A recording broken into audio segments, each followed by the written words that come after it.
अगला पॉइंट है श्वसन संबंधी क्षमताएं।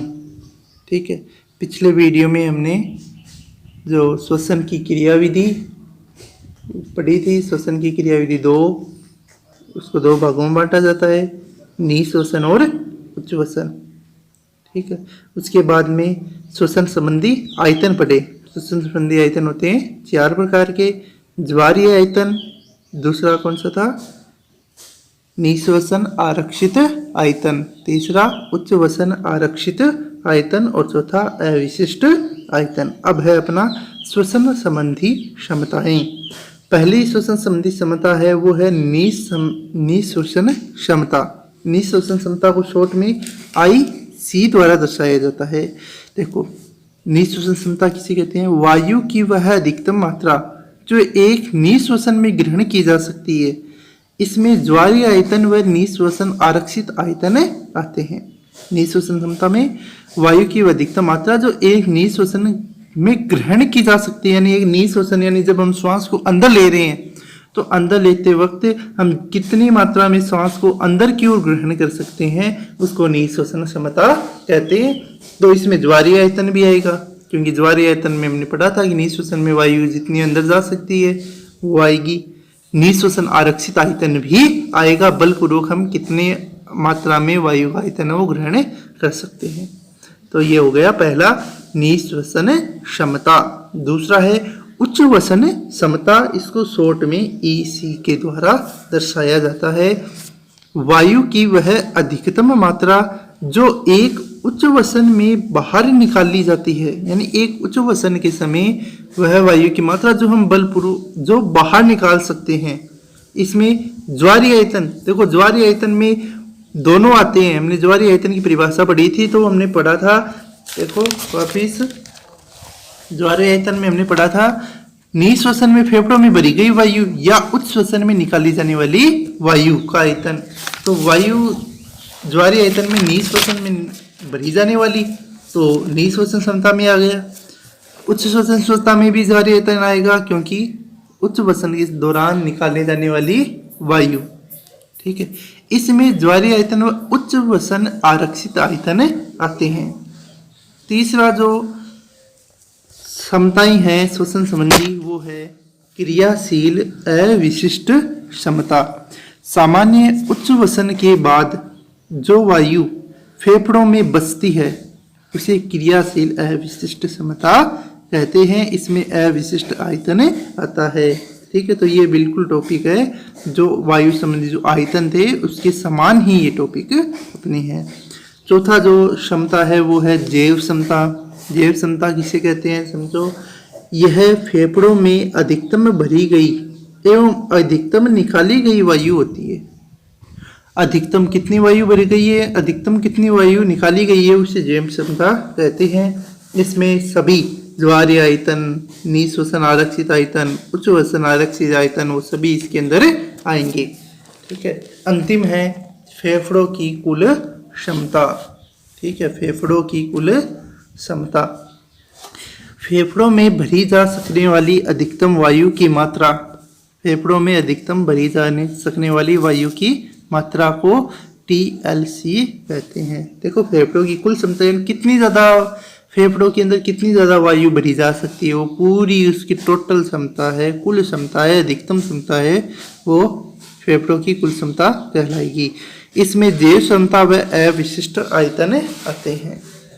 तो ये अपने जो 2 टॉपिक थे, वायु संबंधी आयतन और श्वसन संबंधी आयतन और श्वसन संबंधी क्षमताएं, वो अपने कंप्लीट हो गए। अब अपना अगला जो पॉइंट है, टॉपिक है, वो है कृत्रिम श्वसन।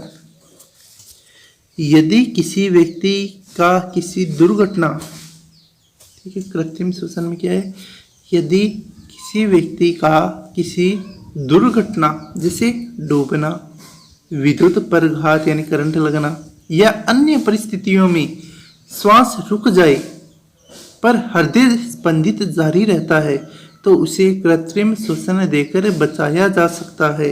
यानी कोई भी व्यक्ति है, अगर मान लें वो पानी में डूब गया या फिर उसको करंट लग गया या फिर उसका कोई भी एक्सीडेंट वगैरह हो गया और ऐसी स्थिति में उसकी श्वास तो रुक गई, लेकिन उसका जो हृदय स्पंदन है वो चल रहा है, हृदय स्पंदित हो रहा है, तो उसे कृत्रिम श्वसन देकर उस व्यक्ति की जान है वो बचाई जा सकती है।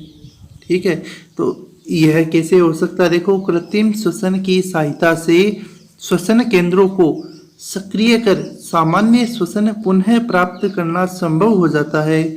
कृत्रिम श्वसन मुख्य विधि मुख से मुख श्वसन विधि है, जिसके चरण निम्नलिखित है। तो कृत्रिम श्वसन है, उसके द्वारा हम किसी भी व्यक्ति की जो जान है वो बचा सकते हैं, दुर्घटना में जो ग्रसित हुआ है उस व्यक्ति की। कृत्रिम श्वसन की जो मुख्य विधि है वो है मुख से मुख श्वसन विधि। और ये इसके चरण क्या है? पहला चरण है रोगी को सीधा लेटाकर अपना एक हाथ उसके माथे पर तथा दूसरा हाथ उसकी गर्दन के नीचे लगाकर गर्दन को इस प्रकार उठाएं जिससे गर्दन खिंच जाए तथा जिह्वा गले के पिछले भाग से अलग हो जाए। जो रोगी व्यक्ति है उस रोगी व्यक्ति को सीधा लेटाना है, सीधा लेटाकर एक हाथ उसके माथे पर तथा दूसरा हाथ उसकी गर्दन के नीचे लगाकर रखना है और इस प्रकार उसको उठाना है जिससे उसकी गर्दन खिंच जाए और जीवा उसके गले के पिछले भाग से अलग हो जाए। ठीक है, अगला पॉइंट देखो इसका, माथे पर रखे हाथ से रोगी की नाक बंद करते हुए कृत्रिम श्वसन देना चाहिए। रोगी के मुख में 1 मिनट में लगभग 12 बार ज्वारीय आयतन से दुगुनी हवा भरनी चाहिए। ठीक है, यानी हवा को ज्वारीय आयतन से दुगुनी, ज्वारीय आयतन में निश्वसन और श्वसन दोनों आयतन आते हैं, तो दोनों को ही 1 मिनट में लगभग 12 बार ये क्रिया है वो करनी चाहिए। अगला पॉइंट क्या है देखो,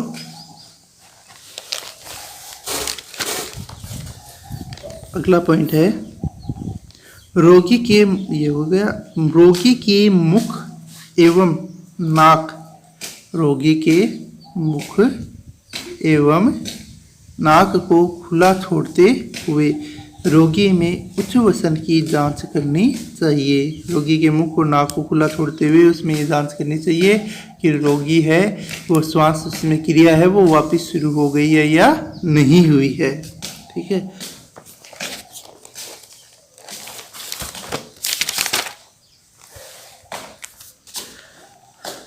अगला पॉइंट है श्वसन संबंधी रोग। श्वसन के संबंधित जो रोग हैं वो आएंगे इसमें। सबसे पहला जो रोग है वो है अस्थमा या दमा। यह रोग परागकण, धूल, मिट्टी, धुआं, धूम्रपान आदि से होने वाली एलर्जी के कारण होता है। अस्थमा या दमा रोग परागकण, धूल मिट्टी, धुआं, धूम्रपान आदि से होने वाला एलर्जी के कारण होता है। इस रोग में खांसी एवं सांस लेने में कठिनाई होती है। इस रोग के अंदर खांसी आती है और सांस लेने में दिक्कत आती है, कठिनाई होती है। बचने के लिए एलर्जन कारकों से दूर रहना चाहिए। इस रोग से बचने के लिए जितने भी एलर्जन कारक है उन एलर्जन कारकों से हमें दूर रहना चाहिए। यानी मान लो किसी भी व्यक्ति को कोई भी एलर्जी है, अब मिट्टी से एलर्जी है, धूल रफ़ी से, इसके अलावा या फिर परागकण से, पुष्पों से, तो उसको उन चीज़ों से दूर रहना चाहिए। तथा उपचार के लिए ब्रोंकोडाइलेटर तथा एंटीबायोटिक दवा का उपयोग करना चाहिए। तो ये अस्थमा और दमा रोग है जो श्वसन संबंधी बीमारी है। ठीक है, दूसरा जो श्वसन संबंधी रोग है वो है वातस्फीति। यह रोग धूम्रपान के कारण होता है। वातस्फीति रोग है वो धूम्रपान के कारण होता है। इस रोग में फेफड़ों में वायु भर जाती है तथा उच्च वसन में कठिनाई होती है। इस रोग के अंदर फेफड़ों के अंदर वायु भर जाएगी और उच्च वसन यानी जब हम सांस को बाहर छोड़ेंगे उस समय कठिनाई है वो होगी। उपचार के लिए ब्रोंकोडाइलेटर दवा का उपयोग करना चाहिए। उपचार के लिए ब्रोंकोडायलेटर दवा है उसका उपयोग करना चाहिए। अगला जो रोग है वो है निमोनिया।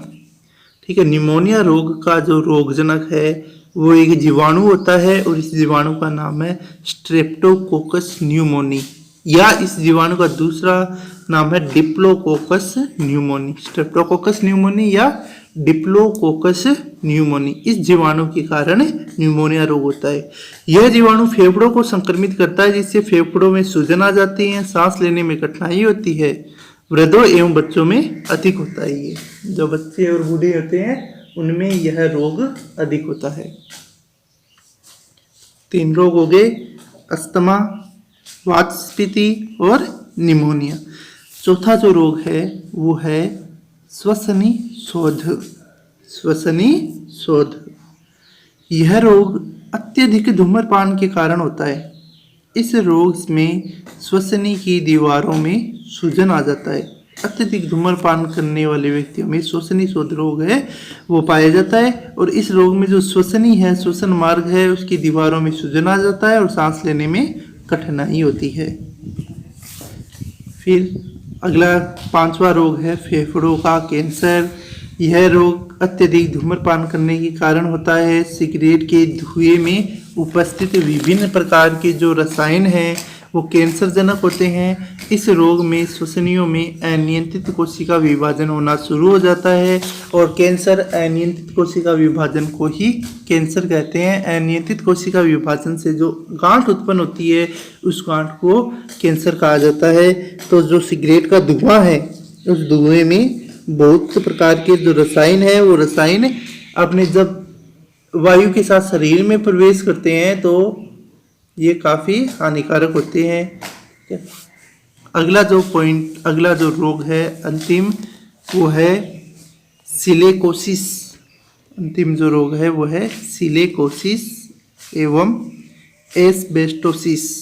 सिलिकोसिस एवं एस्बेस्टोसिस, ये रोग जो वायु प्रदूषण के कारण होते हैं। वे श्रमिक जो एस्बेस्टोस फैक्ट्री में काम करते हैं उनमें श्वसन के साथ जो एस्बेस्टोस कण है वो फेफड़ों में चले जाते हैं तथा फेफड़ों में संक्रमित करते हैं। यह एक असाध्य रोग है। सिलिकोसिस भी जो सिलिकॉन वगैरह की फैक्ट्री में काम करने वाले श्रमिक हैं उन श्रमिकों में होगा। जब ये श्रमिक वहाँ फैक्ट्री में काम करते हैं तो इसके कण है वो वायु में बिखरे हुए रहते हैं और बिखरे हुए कण है वो शरीर में प्रवेश कर जाते हैं। ठीक है, और शरीर में प्रवेश करके ये रोग है दोनों वो उत्पन्न करते हैं। दोनों ही रोग है असाध्य रोग है जिनका कोई भी इलाज है, उपचार है वो संभव नहीं होता है।